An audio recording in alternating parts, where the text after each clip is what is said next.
Okay, we're looking at interpreting cumulative frequency graphs here.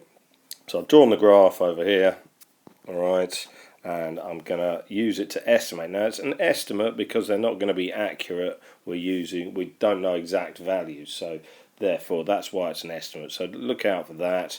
Alright, we're going to estimate the median. Now we've gone up to 100, so we use half of that. Okay, and these are your workings, drawing a line across and down. So there you go.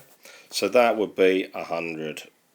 Okay, so I've gone halfway up of the y-axis of what I've used. So if I only went up to 80, for example, I'd go up to 40, even though there's 100 in total there.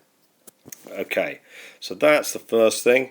Now then, it says the IQR, so interquartile range. So the upper quartile, I need to do 3/4 of 100, which is nice and easy. That's 75. Again, notice I am doing this.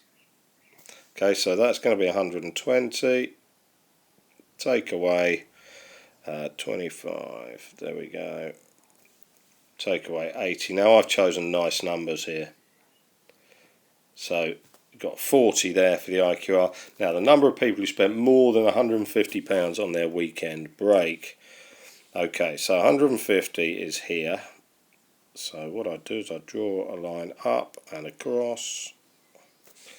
Okay, and I should get that comes to 85, but it's got to be 100 minus 85 because I want the people who spent more than that. So I want this lot, don't I?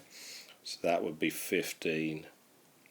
Okay, so the key thing here, I can't stress enough that you actually get marks for doing these sorts of lines here, your workings.